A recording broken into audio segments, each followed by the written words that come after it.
What is up, everybody? Back at you with another video. And this is a little bit of old news, but I thought it was just worth making a discussion video. I wanted to talk about the Elantra and pricing. And I think that Hyundai really nailed the ball out of the park with this. And I think that this makes it the performance value king in my opinion. So let's just get right into it. So the car will start at $32,925 with the standard 6-speed manual. If you want the DCT, the 8-speed DCT, add another $1,500 and that'll be $34,000, $425. And this is cheaper than the Kona N, which is at $35,425, and also the Veloster N, which is at $34,745. And the base 6-speed manual is $33,245.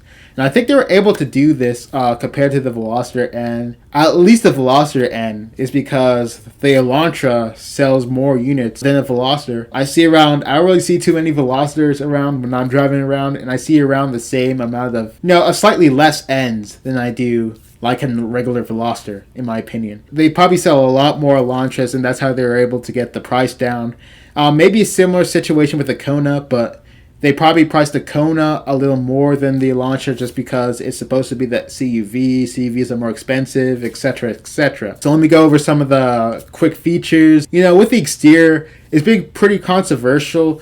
Honestly, I like it. I saw a normal Elantra, driving down the highway the other day, and from the back and from the side, it was looking pretty good. Like, it was looking pretty sporty. As it drove past me. I don't like the grille, in my opinion. They should have made it look a little more like the N-Line, as I said before. In certain colors, the red accents don't really look the best on it. But other than that, I think it looks really good, in my opinion. And I like what they did with the exterior. I like how they made it look different, from the N-Line, from the normal Elantra. And I think that's really good. And I cannot completely understand why some people wouldn't like it. Let's go over the features and power and stuff like that. So it gets 276 horsepower, 289 pound-feet of torque, 31 highway, 22 combined. You get a sport exhaust. That sounds really good. Lots of snap, crackle, and pops if that's your thing. Automatic rev matching, an electronic limited slip differential. I think Hyundai calls it their N carving differential. And if you get the DCT equipped Elantra, you get this thing called N-Grin Shift, which is basically a button. You press it, give the car 10 more horsepower for 20 more seconds, which is pretty cool. In terms of suspension, we got like a multi-link rear suspension. It includes active dampers, a stiffer rear roll bar, reinforced front strut towers, a chassis brakes behind the rear seats that connects to the suspension as well. One thing I wanted to talk about in the interior is that the rear seats don't fold down 60-40, which kind of impacts, practicality a little bit. Because if you have a passenger in the back and you need to put, something longer in there, it might be an issue. Hyundai went through the body in white, and they stiffened up things and used more adhesive just to make it a little more stiffer. You got your larger rotors, 14.2 inches in the front, 12.4 out the back. And you also get Michelin Pilot 4S summer tires as well. All of that is good for 5 seconds in the DCT 0 to 60 and 5.2 in the manual. And the thing that they also talked about is that when Albert Beeman was tuning this, they talked about how they're making torque steer like a feature, and they're making it to using it to make the car a lot more fun. So I feel like they put like a lot of work, a lot of effort, into making this car, as fun as possible for the price. So let's talk about the interior of this car. Hyundai did a wonderful job with this interior, and I think it looks better, than the GTI, the GLI, Civic Si, WRX. I think it leads the top in the class in terms of these upgraded models. So you get wireless charging pads, heated seats, Bose audio system, 8 speakers, digital key. You get these cool bolstered front seats, in my opinion. I think the N logo lights up, and I like the N accents around the vehicle as well. Aluminum pedals at the 10.3 digital gauge cluster, and also the infotainment screen look really nice, high class. And it supports Apple CarPlay and Android Auto, of course. And overall, I think, all of this make for a pretty good car, in my opinion. Hyundai could have easily asked for, $35,000, $36,000 for this car in the top end trims. And I think they also were able to keep the price. It makes sense for them to keep the price down because, N is not an established brand yet. Type R, SI, WRX, GTI.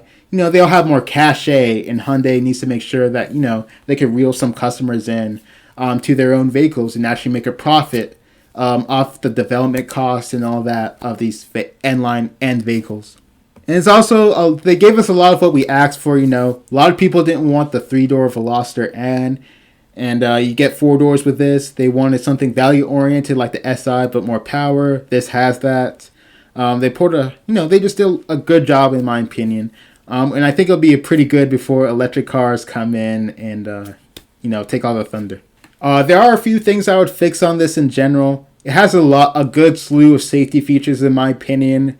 I'll probably just make a list of them and just put them on screen. But, I do wish it had adaptive cruise control. The Civic Si has that. I think it's a thing where car manufacturers don't put adaptive cruise control on manual vehicles. Actually, the DCT doesn't even have that either. So it's kind of weird. I wish it did have that. And I would be willing to pay more for that if they would just put the whatever sensor it is that has adaptive cruise on it. And the sunroof is only available on DCT models. If I was driving the manual, I would definitely want the sunroof. And I also wish the bumper was painted. And those are the 3 main things I would fix about this vehicle. Everything else is pretty solid in my opinion. So let's take a look at the other vehicles in the class and we can see how they compare with each other. So the first is the Civic Si. It's one of the most disappointing vehicles in my opinion from last year, behind the WRX and the Integra. And I feel like there's a lot of things that were half-assed about it, but that's just my opinion. Due to the cost removing and the less features. There's no performance boost compared to the 10th gen. But compared to the Elantra N, I think the Civic Si will have a worse interior compared to that. Personally, I like the accenting and the premiumness of the Elantra N. And the Civic Si has a lot of red in it. And I'm not sure I dig it. And some of the red, like where they put it on the honeycomb grill, kind of makes it a little more tacky. You're going to get more tech in the Elantra N, such as the 10-inch screen, the 10-inch digital gauges. You're going to get your dual zone climate, heated seats, stuff like that. In the Elantra N just has an overall premium interior. The Civic Si is going to be cloth. Some people like cloth, but I'm more of a leather person. The N's going to have 76 more horsepower and 97 pound-feet of torque more. It's going to have louder exhaust where the Civic Si is quiet. And I think it has an overall comparable driving experience to the Civic Si. The Civic Si in these newer reviews is pretty known for, the inputs are really good.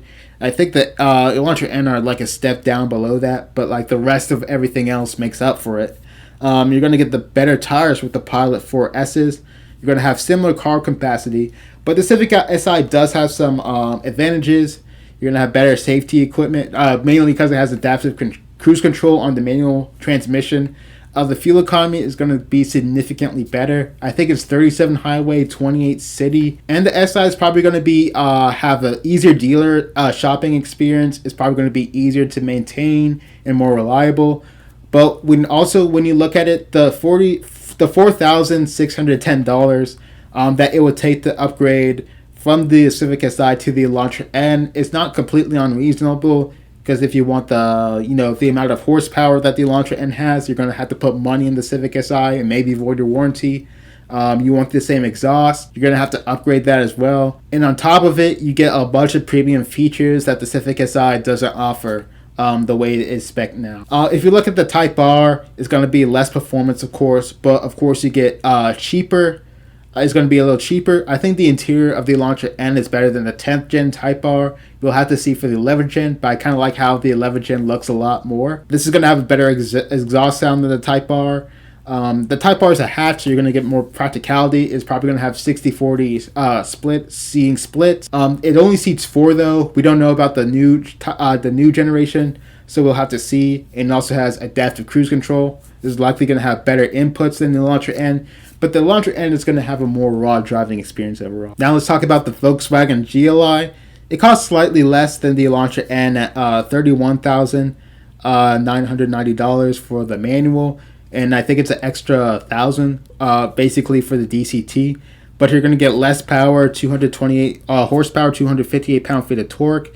But the GLI styling is more subtle than the Elantra N. So if that's your thing, GLI or the SI might fit your bill more. The VW also has a worse interior, and they made it a slightly worse for the 2022 model year by moving the touch-sensitive interior buttons onto the steering wheel, taking the page out of the GTI's book, which is not good. I think the GLIs were equipped for, comfort. So you're going to get things like panoramic sunroof, heated and cooled seats, leather seats. But I think the Elantra N offers pretty similar in terms of creature comforts as well. I would probably take the Elantra N over the GLI. Now the GTI, it starts cheaper than the Elantra N, but that's for the very base model. The Elantra N is more comparable in terms of the GTI to a SC/Autobahn trims. Depending on how you look at it. And the GTI could get all the way up to $40,000, so it's quite a bit more expensive than the Elantra N. You do get a hatchback, so you do have some more vertical storage compared to the Elantra N, but I don't think it's going to be as fun to drive. You're going to get less power. You do get a better feature set on the top of the line Autobahn trims, but the interior, they really messed up on the interior with the touchscreen controls and stuff like that, making it more of a hard sell. Compared to the Elantra N, in my opinion. You have to go to the top of the line Autobahn trim to get the adaptive suspension with it, which this has. But however, it does offer a panoramic moonroof if that's really important to you. Last but not, well, probably is least, is the new Subaru WRX. It's going to be cheaper starting, but you'll probably, for the top of the line models, which includes a lot of the features that this will have, you're probably going to have to pay 32, 33, maybe even 34K. To get the similar features. If you want the automatic versions, that's going to have a CVT, which is absolute trash. The interior is significantly worse than the Elantra N. The inputs aren't great from the reviews I've said. The BRZ reviews say that its inputs are pretty nice, but it doesn't seem to have translated over to the WRX, unfortunately. The styling, if you think the Elantra N styling is bad, the WRX is way worse with the fenders, and the back bumper is just ugly as sin. So the Elantra N is probably the better of the two evils. But yeah, and also another thing to add is that eyesight is not available on any models that is not that are CVT. That are manual, and you can only get them on the CVT. Meanwhile, with the Elantra N, even though it doesn't have the adaptive cruise control, which I criticize it for, it does have a pretty good amount of safety features, so you're probably going to be a little safer overall. It might help you in a crash situation, prevent a crash situation, more so than the WRX, which kind of sucks. Subaru dropped the ball in that vehicle, and as soon as pricing is announced, I'm going to have an in-depth video talking about that as well, so subscribe and stuff like that. Pretty much the same applies to a STI, but this is probably going to be cheaper than that, so that's pretty much how this stacks up to its competition. And overall, when you look at the features, the performance and stuff, I'd say it's probably the most well-rounded vehicle out of everything. And if you look at the pricing and stuff for the manual and DCT model, I would say this offers the best value compared to everything in its class. That's why I'm pretty excited that the Elantra N exists, and I'm glad that Hyundai made this. If you enjoyed the video, please like and subscribe. If you like the Elantra N, if you disagree with what I said, or if you think a different vehicle is, the best in terms of value, please feel free to comment down below. And this is supposed to be a discussion video. You don't have to agree with me, and that's pretty much it. So thank you for watching. Peace out.